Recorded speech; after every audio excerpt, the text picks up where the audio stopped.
नमस्कार दोस्तों, मेरा नाम है रोहित सिंघल और आज हम डिस्कस करने जा रहे हैं अपनी आरएएस मेंस की सीरीज़।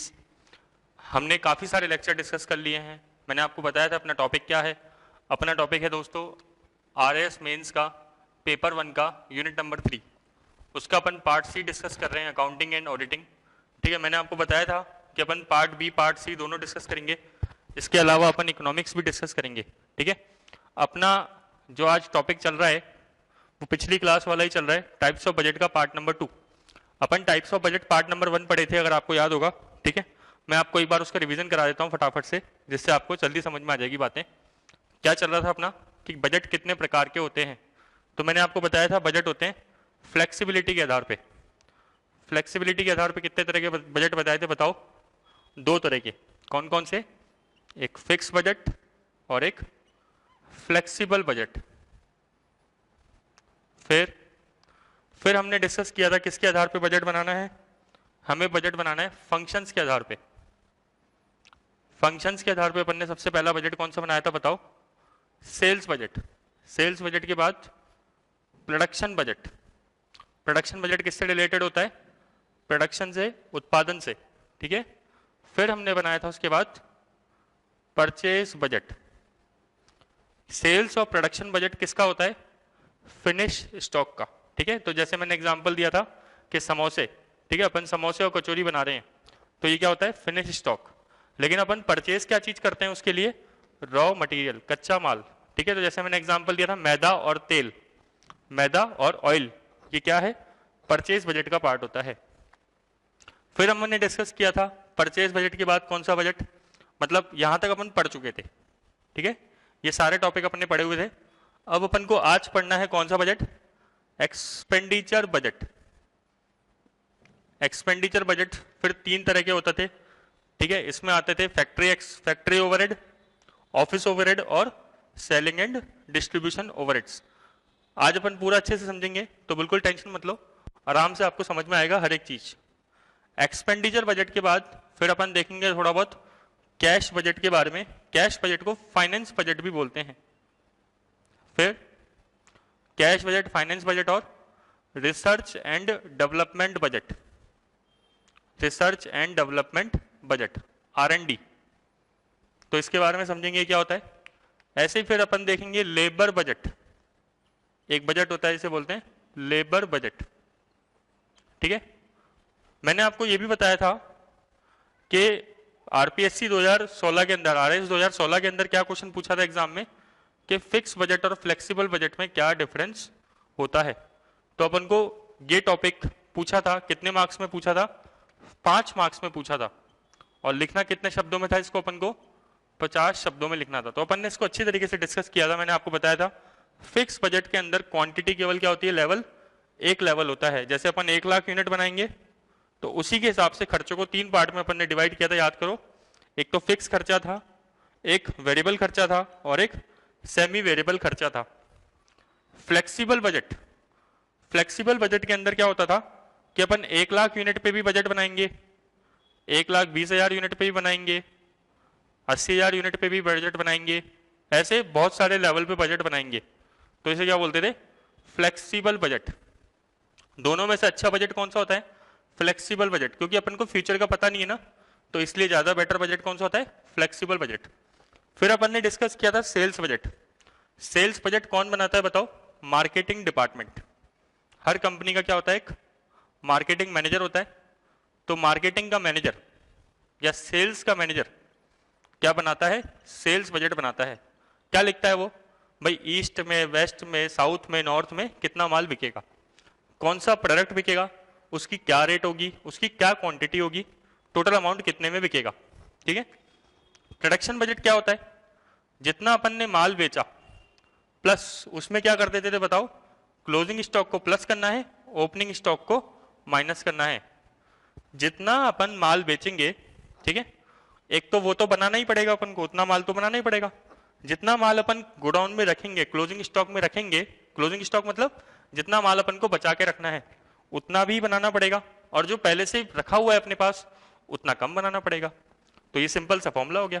ठीक है।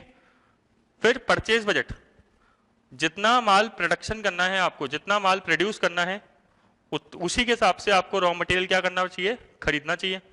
तो रॉ मटेरियल खरीदने के लिए अपन कौन सा बजट बनाते हैं, परचेज बजट। ठीक है, तो सबसे पहले क्या लिखते हैं, raw material consume, raw material consume के रॉ मटेरियल कितना कंज्यूम हो जाएगा प्रोडक्शन करते समय, उसमें क्या ऐड करेंगे, क्लोजिंग स्टॉक कि कितना रॉ मटेरियल और अपन एक्स्ट्रा रखेंगे, फिर उसमें से माइनस कर देंगे अपन ओपनिंग स्टॉक।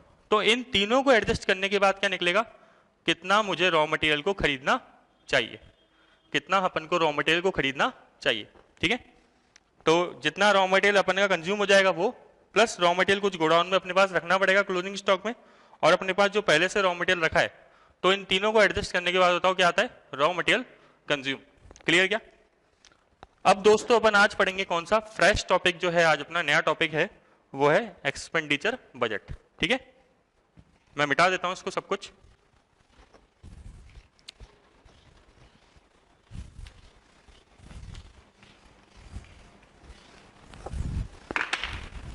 चलो अब अपन देखते हैं कौन सा बजट आज, एक्सपेंडिचर बजट। अपन को एक्सपेंडिचर पता है, मतलब क्या होता है एक्सपेंडिचर का, खर्चे। ठीक है, अब खर्चे कितने तरह के होते हैं कंपनी के अंदर, 3 तरह के खर्चे होते हैं। कितने तरह के खर्चे होते हैं, 3 तरह के। कौन कौन से होते हैं वो देखो जरा। सबसे पहला खर्चा होता है फैक्ट्री ओवरहेड्स, फैक्ट्री ओवरहेड्स। ये ओवरहेड मतलब क्या होता है, ओवरहेड मतलब होता है इनडायरेक्ट एक्सपेंसेस। ओवरहेड मतलब क्या होता है, इनडायरेक्ट एक्सपेंसेस। ओवरहेड मतलब इनडायरेक्ट एक्सपेंसेस, मतलब जो डायरेक्ट नहीं है। ये इनडायरेक्ट एक्सपेंसेस का मतलब क्या होता है, देखो ओवरहेड को हिंदी में बोलते हैं ऊपरी व्यय, ऊपरी व्यय मतलब वो खर्चे जो ऊपर ऊपर से हो रहे हैं। और ऊपर ऊपर से मतलब क्या है कि वो खर्चे डायरेक्ट नहीं है।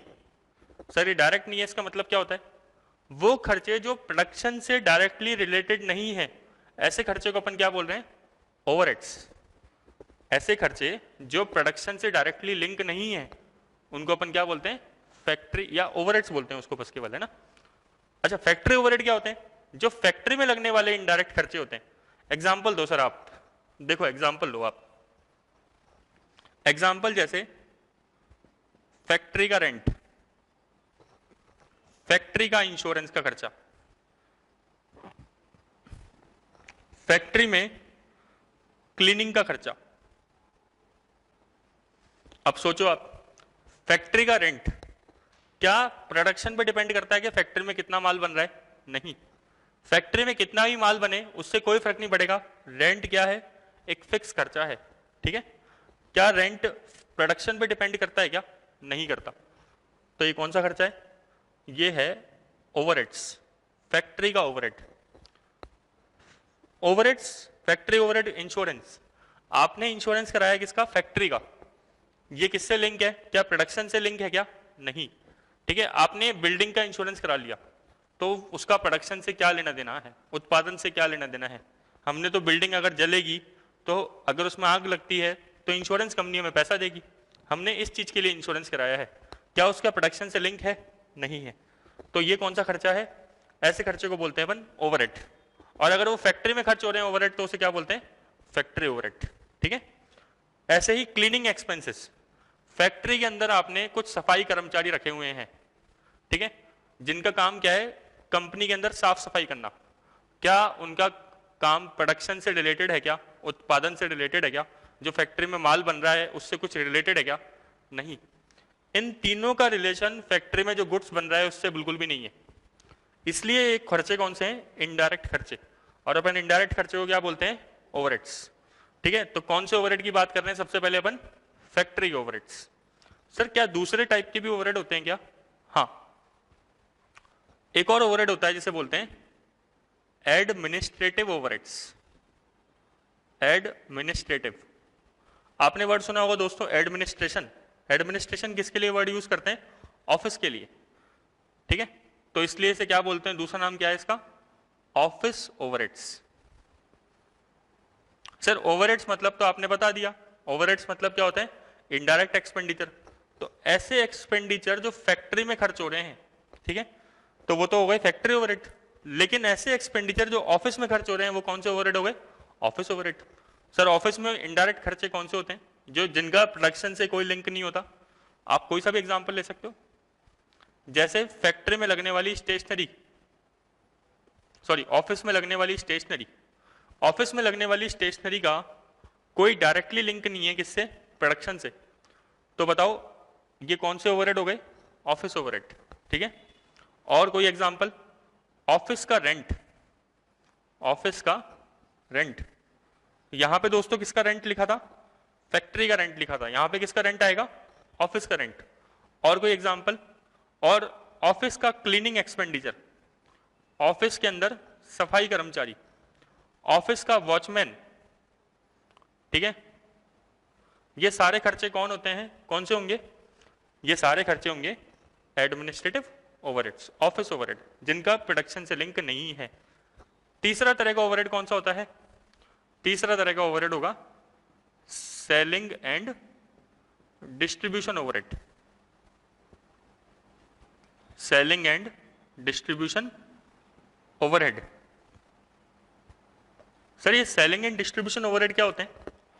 सेलिंग एंड डिस्ट्रीब्यूशन ओवरहेड मतलब जो माल बेचने से रिलेटेड खर्चे होते हैं, जो माल को बेचने से रिलेटेड खर्चे होंगे उसे क्या बोलेंगे? Selling and distribution overhead. Sir example कोई आप बताओ, एग्जांपल इसका आपको याद होगा, जैसे कोई भी खर्चा बता सकते हो। एडवर्टीजमेंट, आप देखते हो कि कंपनियां कितने सारे एडवर्टीजमेंट पे खर्चा करती है, शाहरुख खान, अमिताभ बच्चन, ठीक है। तो ये सारे कौन से खर्चे होते हैं? Selling and distribution overhead. और कोई एग्जांपल ले सकते हैं? पैकिंग का खर्चा, ठीक है, कौन सा एक्सपेंडिचर? पैकिंग का एक्सपेंडिचर। अब बताओ माल पैक करके बेचना या किसी को माल पैक करके भेजना, ठीक है। जैसे आप अमेजोन से माल मंगाते हो तो अमेजोन का कार्टन उसके ऊपर आता है, अमेजोन का गत्ता उसके ऊपर आता है, ठीक है। फ्लिपकार्ट से माल मंगाते हो, फ्लिपकार्ट का कार्टन आता है, तो वो क्या होगी? फ्लिपकार्ट की पैकिंग होगी, उसके ऊपर फ्लिपकार्ट की या अमेजोन की टेप भी लगी हुई आती है। अपन जोमेटो से खाना मंगाते हैं या स्विगी से मंगाते हैं तो उसके ऊपर भी टेप लगी हुई आती है, उनकी पैक्ड होता है पूरा का पूरा। वो कौन सा खर्चा है? पैकिंग। बताओ आप, वो सेलिंग का खर्चा है, डिस्ट्रीब्यूशन का खर्चा है? वो खर्चा है किसका? डिस्ट्रीब्यूशन का। डिस्ट्रीब्यूशन का खर्चा मतलब माल पहुंचाने से रिलेटेड खर्चा, ठीक है। ऐसे ही कोई ड्राइवर रख रखा है आपने, उसको तनख्वाह देते हो, वो ड्राइवर आपका ट्रक चलाता है जिससे आप माल पहुंचाते हो लोगों को, या टेम्पू चलाता है, टाटा एस सुना होगा आपने, छोटा हाथी जिसे बोलते हैं, ठीक है। तो ये सारे खर्चे किससे रिलेटेड होते हैं? डिस्ट्रीब्यूशन से रिलेटेड होते हैं। और एग्जांपल ले सकते हैं अपन, सेल्समैन को सैलरी दे रहे हो आप, सेल्समैन को सैलरी देते हैं या सेल्समैन को कमीशन देते हैं, तो वो भी कौन सा खर्चा है? सेलिंग एंड डिस्ट्रीब्यूशन खर्चा है, ठीक है। तो ये सारे किस में आते हैं? एक्सपेंडिचर बजट में। बताओ पहला कौन सा बजट होता है एक्सपेंडिचर के अंदर?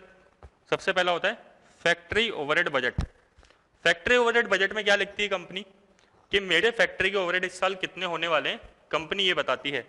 कौन कौन से फैक्ट्री ओवरहेड होते हैं बताओ? एग्जांपल, रेंट, फैक्ट्री का इंश्योरेंस, फैक्ट्री का रेंट, फैक्ट्री के क्लीनिंग एक्सपेंसेस।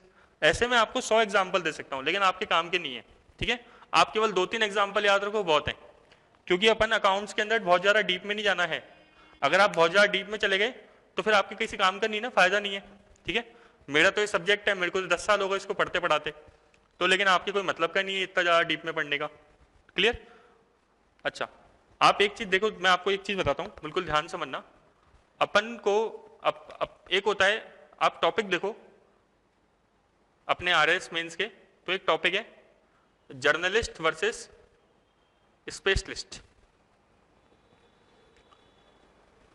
ये क्यों दे रखा है अपन को टॉपिक? अपन आरएस बनके या आप आईएएस बनके क्या बनोगे? जर्नलिस्ट बनोगे या स्पेशलिस्ट बनोगे किसी टॉपिक में? जर्नलिस्ट। मतलब अपन किसी टॉपिक के अंदर बहुत ज्यादा डीप में नहीं जाएंगे। किसी भी टॉपिक में आप हिस्ट्री में चले जाओ तो आपको ऐसा नहीं कि बिल्कुल एमए लेवल की हिस्ट्री पढ़नी है। अपन को किसी टॉपिक के अंदर केवल 20% डीप में जाना है, और अपन को हर टॉपिक की इंटरलिंकिंग समझनी है दूसरे के साथ, है ना। अपन को इतना क्यों पढ़ाया जा रहा है हर टॉपिक को? जैसे अपन कभी पढ़ रहे हैं, मान लो अपने इंसानी शरीर के बारे में, है ना, ठीक है, साइंस में पढ़ रहे हो आप, तो ऐसा नहीं कि आप, है ना, आंखों के बारे में पढ़ रहे हो। अब आंखों के बारे में तो पूरी किताब लिखी जा सकती है, तो अपन को इतना डीप में थोड़ा जाना है। बस अपन को थोड़ा बहुत पता होना चाहिए, रेटिना होता है या फिर ये जो होती है आई के अंदर ये पार्ट्स होते हैं, ठीक है, कौन सा किस काम में आता है, थोड़ा थोड़ा पता होना चाहिए, हल्का हल्का सा, ठीक है, ताकि अपन को कोई बेवकूफ ना बना सके। ये ऑब्जेक्टिव है अपने एडमिनिस्ट्रेटिव सर्विस का। तो अपन को हर चीज की थोड़ी थोड़ी नॉलेज हो, लेकिन अपन को ज्यादा से 20 या 30% डीप में जाना है, उससे ज्यादा नहीं डीप में जाना, फिर अपने किसी काम का नहीं है, ठीक है। तो मैं आपको बता सकता हूँ इन सब में, लेकिन कोई मतलब नहीं है। इतना आप समझ लोगे तो बहुत है, क्योंकि लोग मतलब अगर इतना आपने एग्जाम में लिख दिया, ये डायग्राम बना दिया, तो आपका काम हो गया, ठीक है। चलो, तो एडमिनिस्ट्रेटिव ओवरहेड बजट कंपनी क्यों बनाती है? वो देखती है कि बजट अपन क्यों बनाते हैं, बताओ, कंट्रोल करने के लिए ना, बताया था ना आपको मैंने, कोई भी खर्चा ज्यादा नहीं होना चाहिए लिमिट से, तो उसके लिए बजट बनाया जाता है, ठीक है। तो स्टेशनरी का जो है, ऑफिस के अंदर कितनी स्टेशनरी आएगी, ऑफिस के अंदर कितना रेंट होगा, ऑफिस के अंदर कितनी सफाई के पैसे लगेंगे, ऑफिस के अंदर वॉचमैन की क्या सैलरी होगी, ऑफिस में अकाउंटेंट बैठा है, ऑफिस में सीए बैठा है, ऑफिस में बहुत सारे लोग बैठे हैं, उन सब की जो पेमेंट है वो सब क्या है? ओवरहेड्स। क्यों? सारे इनडायरेक्ट खर्चे हैं। जितने भी इनडायरेक्ट खर्चे होते हैं उन सबको क्या बोलते हैं? ओवरहेड्स, जो प्रोडक्शन से लिंक डायरेक्टली नहीं होते हैं। सेलिंग एंड डिस्ट्रीब्यूशन ओवरहेड्स, जो माल बेचने से और डिस्ट्रीब्यूशन से रिलेटेड है उसे क्या बोलते हैं? Selling and distribution overheads. तो एग्जांपल क्या है सेलिंग का? सेलिंग का आ गया सेल्समैन की सैलरी, एडवर्टीजमेंट खर्चा। डिस्ट्रीब्यूशन का क्या एग्जांपल आ गया? इसमें से पैकिंग का खर्चा, डिलीवरी का खर्चा, है ना, ड्राइवर को सैलरी दी, आपकी गाड़ी का पेट्रोल लगा, ठीक है, माल पहुंचाने वाली गाड़ी का पेट्रोल भी है, वो कौन सा खर्चा है? डिस्ट्रीब्यूशन खर्चा। अब आप मेरे से एक क्वेश्चन पूछ सकते हो जो मेरे को लगता है कि आप शायद पूछना चाहते होंगे, एक्सपेक्टेड क्वेश्चन, कि सर आपने ये बताया सारे के सारे इनडायरेक्ट खर्चे, तो कोई डायरेक्ट खर्चे का भी एग्जांपल दे दो जिसका प्रोडक्शन से लिंक होता है। तो आप इसका भी एग्जांपल ले लो। डायरेक्ट खर्चे कौन से होते हैं जो प्रोडक्शन से लिंक होते हैं? ये ऐसे ही दे रहा हूं मैं आपको एग्जांपल, एग्जाम में नहीं पूछेगा, ठीक है, केवल आपकी एक जिज्ञासा को शांत करने के लिए। रॉ मटेरियल, रॉ मटेरियल किससे रिलेटेड होता है? प्रोडक्शन से। जितना आप प्रोडक्शन करोगे उतना ही रॉ मटेरियल लगेगा ज्यादा। आप बताओ मैं सही कह रहा हूं गलत कह रहा हूं? ठीक है, आप सोच के देखो, अपने घर पे सब्जी बनाती मम्मी, ठीक है, 10 लोग खाना खाने बैठे हैं तो 10 लोग के हिसाब से सब्जी लगेगी, 12 लोग खाना खाने बैठे हैं तो 12 लोगों के हिसाब से सब्जी लगेगी, ठीक है। तो सब्जी क्या है? रॉ मटेरियल, और खाना क्या है? फिनिश प्रोडक्ट, ठीक है। तो डायरेक्ट एक्सपेंस कौन सा हो गया? जो प्रोडक्शन से डायरेक्टली लिंक हो। क्लियर क्या? इसी तरीके से लेबर, इसी तरीके से क्या? लेबर, लेबर भी कौन सा खर्चा होता है? डायरेक्ट एक्सपेंस होता है। जितने ज्यादा आप माल बनाओगे उतने ज्यादा आदमी की जरूरत पड़ेगी, बताओ है कि नहीं? आप अगर 100 आदमी का खाना बनाते हो तो अकेली मम्मी नहीं बना पाएगी, है ना, 4-5 लोगों की जरूरत पड़ेगी या 2-3 लोगों की जरूरत पड़ेगी, हलवाइयों की जरूरत पड़ेगी। आप अगर 1000 लोगों का खाना बनाओगे तो और भी ज्यादा लोगों की जरूरत पड़ेगी। तो लेबर, ठीक है, दिल पे मत लेना, ठीक है ना, कि मैं लेबर, ऐसा नहीं कि अपन अपनी मदर को लेबर कह रहे हैं, बस एक एग्जाम्पल लिया है, ठीक है। तो डायरेक्ट एक्सपेंस समझ में आ गया, रॉ मटेरियल और लेबर, क्लियर। और इनडायरेक्ट एक्सपेंस, ये सारे के सारे इनका कंपनी बजट बनाती है। ध्यान रखना, बजट बनाते क्यों है? कंट्रोल करने के लिए किसी भी एक्सपेंडिचर को। क्या सरकार बजट बनाती है क्या? आप देखते हो हर साल सरकार का बजट आता है, सरकार हर साल बजट बनाती है। पहले सरकार बजट के अंदर जो खर्चे बांटती थी वो 2 तरीके से बांटती थी, प्लान्ड और अनप्लान्ड खर्चे। लेकिन आजकल सरकार ने, आपको पता है, 2 साल से प्लान्ड और अनप्लान्ड एक्सपेंडिचर का जो डिफरेंस था वो खत्म कर दिया है। अपन सब ये बात इकोनॉमिक्स में पढ़ते हैं, ठीक है। बस अब आजकल जो है गवर्नमेंट जो खर्चे बांटती है वो 2 तरीके से बांटती है, रेवेन्यू खर्चे और कैपिटल खर्चे। अभी आप अपन को नहीं जाना, जब अपन इसमें इकोनॉमिक्स पढ़ेंगे तब अपन ढंग से समझेंगे कि सरकार का खर्चे बांटने का सिस्टम क्या है। एक्सपेंडिचर बजट के बाद दोस्तों कौन सा बजट आता है? Cash budget. एक्सपेंडिचर बजट के बाद दोस्तों कौन सा बजट आता है? Cash budget. कैश बजट किस लिए बनाती है कोई भी कंपनी? देखो, सबसे मेन बिजनेस के अंदर क्या रिक्वायरमेंट होती है? कैश की, ठीक है। अगर कंपनी के पास पैसा ही नहीं है तो कंपनी के सारे सपने अधूरे हैं, ठीक है। अगर आपको बिजनेस चालू करना है तो आपको किसकी जरूरत पड़ती है? कैपिटल की, पूंजी की, कैश की, पैसे की, है ना। अगर आपके पास वो चीज नहीं है तो आप बिजनेस कैसे चालू करोगे? हाँ, वो आप उधार लो, खुद का पैसा लगाओ, वो बात अलग है, लेकिन चाहिए तो सही ना। इसी तरीके से कंपनी को भी क्या चाहिए? कैश चाहिए। तो कैश की रिक्वायरमेंट के लिए कंपनी क्या बनाती है? Cash budget. कैश बजट को अपन फाइनेंस बजट भी बोलते हैं, ठीक है। ये बनाती कैसे है मैं आपको उसका फॉर्मेट बताता हूं, तो आपको ज्यादा समझ में आएगा, ठीक है। तो आपको ज्यादा अंडरस्टैंडिंग होगी कि बनाते कैसे हैं और ये क्यों बनाते हैं। सबसे पहले कंपनी लिखती है, मान लो कंपनी 3 महीने का बजट बना रही है, अप्रैल का, मई का और जून का। तो कंपनी सबसे पहले क्या लिखेगी? कंपनी के पास ओपनिंग कैश का बैलेंस कितना है। ओपनिंग कैश मतलब जैसे 1 अप्रैल को कंपनी के पास कितना कैश है, मान लो कंपनी के पास 1 लाख रुपए ऑलरेडी कैश रखा हुआ है, ठीक है। फिर रिसिप्ट क्या लिखेंगे? कहां कहां से पैसा आया कंपनी के पास पूरे अप्रैल महीने में 1 से लेकर 30 तारीख तक के बीच में, कहां कहां से आया आप बताओ। कंपनी के पास कैसे कैसे पैसा आता है? सिंपल है, कंपनी नगद माल बेचती है या माल बेचती है, माल बेचने से जो पैसा आता है वो, एग्जाम्पल ले लेते हैं 2 लाख रुपए आए। कंपनी कई बार कमीशन वगैरह भी रिसीव कर लेती है, तो कंपनी के पास कमीशन रिसीव करके पैसा आया, मान लो 50,000 ये पैसे आया। तो बताओ जरा कितना हो गया कंपनी के पास? 1 लाख पहले से पड़ा था, 2.5 लाख रुपए और आ गए, तो कितना हो गया टोटल? 3.5 लाख। 3.5 लाख कंपनी के पास पूरे महीने आया। कुछ गया भी होगा, नहीं गया होगा? गया होगा सर, बिल्कुल गया होगा। बताओ किस किस चीज में गया होगा?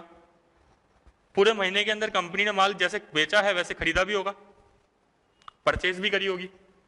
मान लो कंपनी ने 1.5 लाख का माल खरीदा, फिर कंपनी ने खर्चे पे करे होंगे बहुत सारे, हर महीने जो होते हैं, सैलरी, रेंट, ऐसे बहुत सारे बिजनेस के अंदर 100 तरह के खर्चे होते हैं। तो वो मान लो कंपनी ने जो पे करे 50,000 के और पे करे, तो बताना जरा कंपनी ने कितना टोटल पेमेंट कर दिया? 2 लाख का। कंपनी के पास आया कितना था पैसा टोटल? 3.5 लाख। 3.5 में से 2 लाख घटाओ, कितना बचेगा? 1.5 लाख। जो 1.5 लाख बचा, पैसा बचा अप्रैल महीने की लास्ट तारीख को, उसे क्या बोलेंगे? Closing balance. उसे क्या बोलेंगे? क्लोजिंग बैलेंस, ठीक है। पैसा आया कितना था? पैसा आया था 3.5 लाख। पैसा गया कितना है? 2 लाख। 3.5 में से 2 लाख माइनस करो, कितना बचेगा?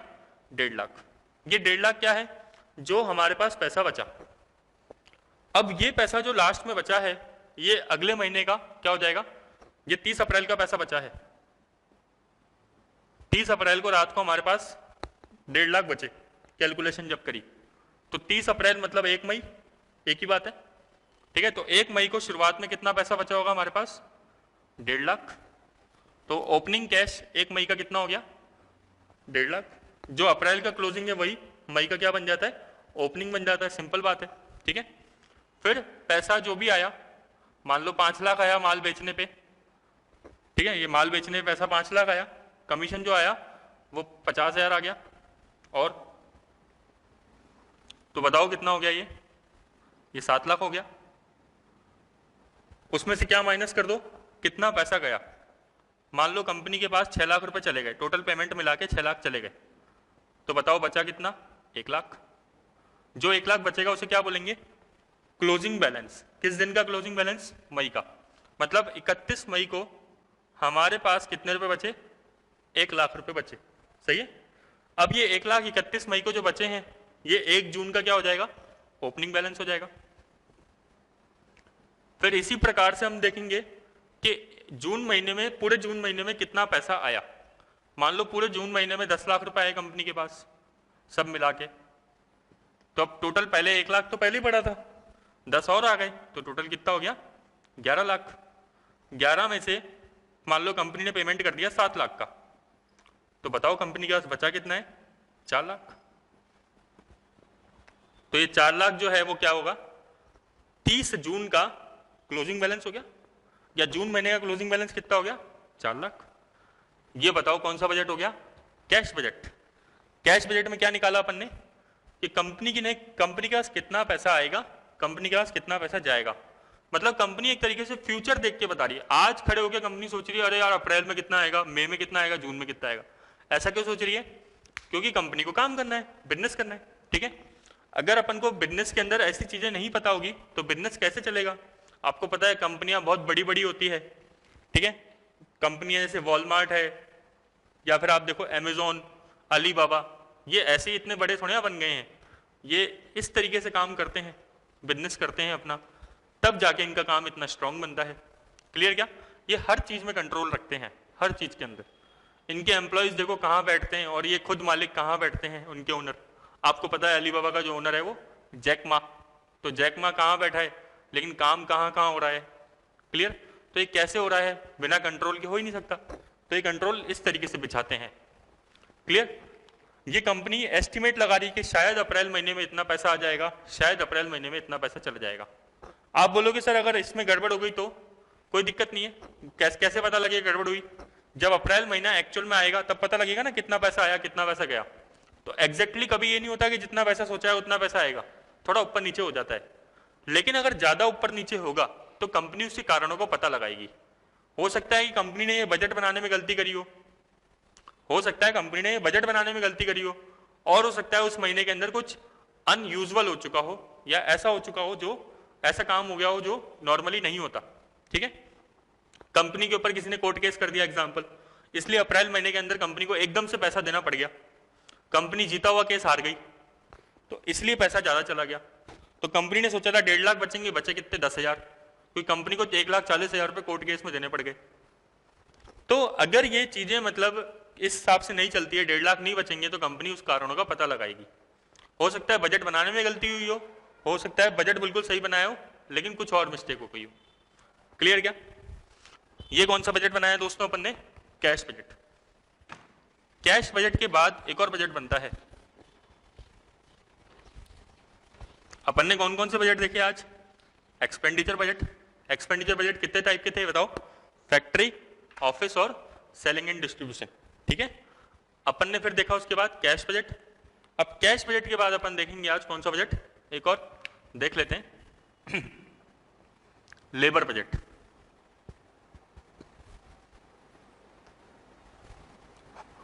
लेबर बजट दोस्तों बताओ, किसी भी काम को करने के लिए कंपनी के अंदर, फैक्ट्री के अंदर किसकी रिक्वायरमेंट है? इंसान की, लेबर की, है ना? अब लेबर कितने टाइप की होती है? 2 टाइप की। एक तो होती है स्किल्ड लेबर, एक होती है अनस्किल्ड लेबर। स्किल्ड लेबर मतलब जिसके पास क्या है? स्किल्स है, कौशल है। ठीक है, और जिसके पास कौशल नहीं है, स्किल नहीं है ना, तो उसे क्या बोलते हैं? Unskilled labour. तो बताओ क्या कंपनी में दोनों तरह की लेबर की रिक्वायरमेंट है क्या? बिल्कुल है, बिल्कुल है। एग्जाम्पल लेते हैं, आपको बिजनेस स्टार्ट करना है अपन ने सोचा कचौरी समोसे का बिजनेस स्टार्ट करते हैं, और जो आरपीएससी के जो बच्चे हैं, आरएस के जो बच्चे हैं, जो थक जाते हैं पढ़ते पढ़ते, अपन उनको चाय कचौरी समोसे बेचेंगे। ठीक है, तो अपन ने ऐसा सोचा कि भाई बच्चों का भी भला हो जाएगा, अपना ही भला हो जाएगा। हमने सोचा कि जो डेली की डेली कचौरी समोसे बिकेंगे वो मान लो 500 कचौरी समोसे बिक जाएंगे। अब बताओ, अपन को 2 तरह के आदमी की जरूरत है इसको काम को करने के लिए। पहला स्किल्ड। स्किल्ड कौन सा? जो कचौरी समोसे बनाना जानता हो। हर किसी को तो नहीं रख सकते ना, तो कचौरी समोसे बनाने वाला जानता हो बढ़िया, उसको रखना पड़ेगा। वो कौन सी लेबर होगी? स्किल्ड। हो सकता है 1 आदमी को रखना पड़े, हो सकता है 2-3 आदमी को रखना पड़े। ठीक है, और एक अपन को रखना पड़ेगा जो सामान को पहुंचा सके, कप प्लेट वगैरह साफ कर सके। ठीक है, तो ऐसे लेबर कौन सी होगी? अनस्किल्ड, क्योंकि इसमें कोई दिमाग लगाना है नहीं। क्लियर क्या? तो स्किल्ड लेबर भी रखनी पड़ेगी और अनस्किल्ड लेबर भी रखनी पड़ेगी, और हर किसी को पेमेंट करना पड़ेगा। तो कंपनियां, सोचो अपन इतना छोटा सा काम कर रहे हैं, उसके अंदर इतना दिमाग लगा रहे हैं। कंपनियां तो क्या क्या माल प्रोड्यूस करती है, उनको कितने लेबर की आवश्यकता पड़ती होगी, कितने एम्प्लॉयज की आवश्यकता पड़ती होगी, सोचो आप। बहुत सारे। आप देखो रेलवे, इंडिया के अंदर रेलवे जो है गवर्नमेंट का सबसे बड़ा विभाग है, जो सबसे ज्यादा एम्प्लॉयज को रखता है। ठीक है, रेलवे के अंदर सबसे ज्यादा लोग काम करते हैं। और रिलायंस जैसी कंपनियां, स्टेट बैंक ऑफ इंडिया जैसा बैंक, इसमें कितने कर्मचारी काम करते हैं, ठीक है, स्किल्ड भी है, अनस्किल्ड भी है।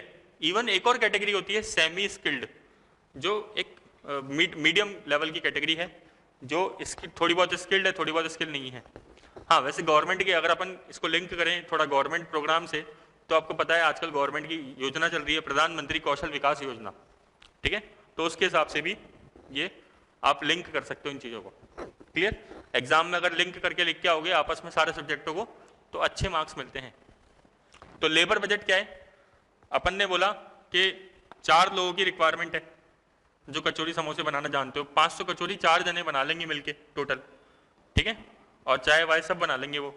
और एक जने की तनख्वाह जो है वो है सपोज करो 20,000, या इनकी अलग अलग भी हो सकती है, उसमें कोई दिक्कत नहीं है।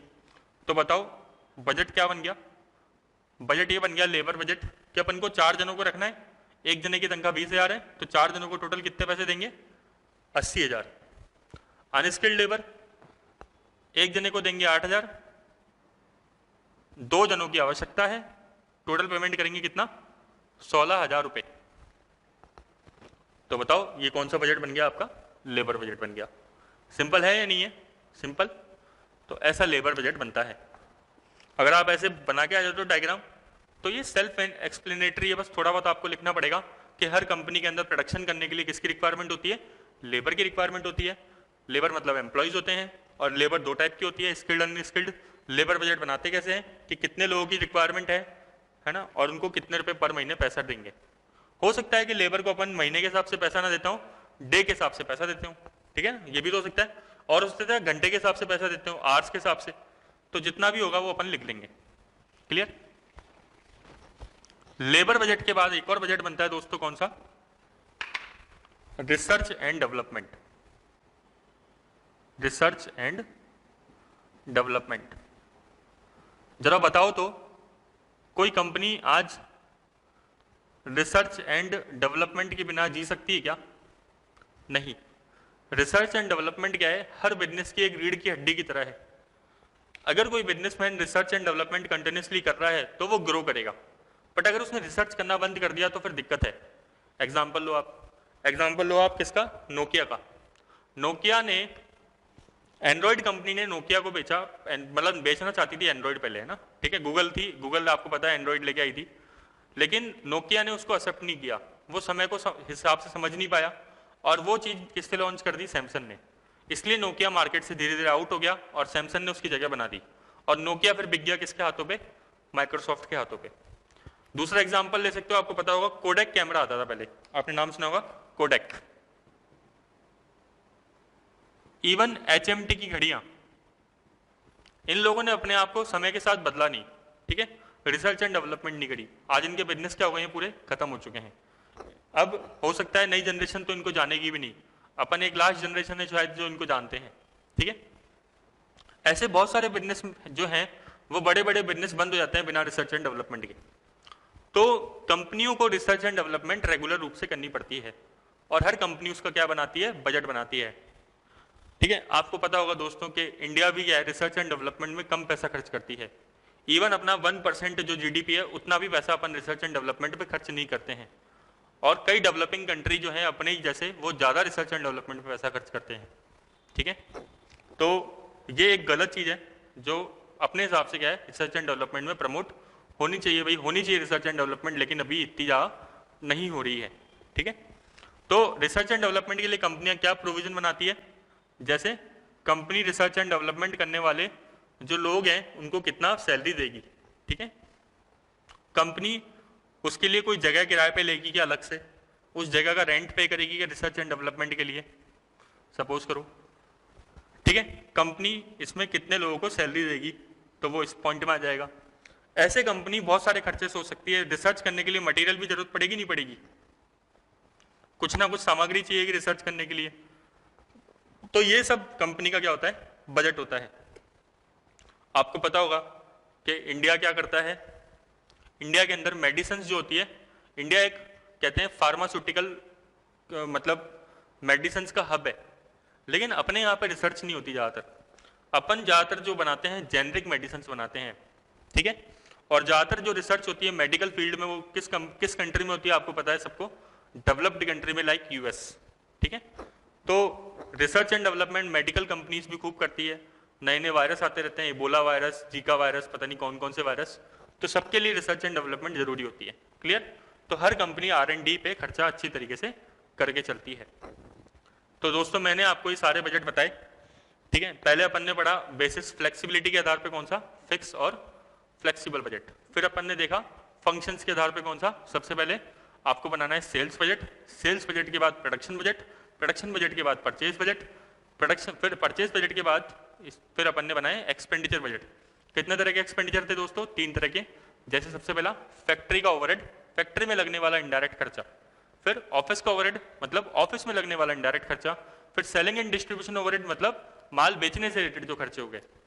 फिर अपन आए लास्ट में किस पे, रिसर्च एंड डेवलपमेंट पे और लेबर बजट पे, छोटे छोटे बजट थे। क्या एग्जाम में इस पे रिलेटेड कोई एग्जाम में प्रैक्टिकल क्वेश्चन आएगा क्या? बिल्कुल भी उम्मीद मत करना दोस्तों, कुछ भी प्रैक्टिकल नहीं आएगा। बस प्रैक्टिकल मैंने आपको करके क्यों बताया, ताकि आपके दिमाग में फिट हो जाए, कॉन्सेप्ट सेट हो जाए, ठीक है। लिख के आपको थ्योरी आनी है, लेकिन मैंने आपको हर कॉन्सेप्ट के आगे डायग्राम बनाने की कोशिश करी है।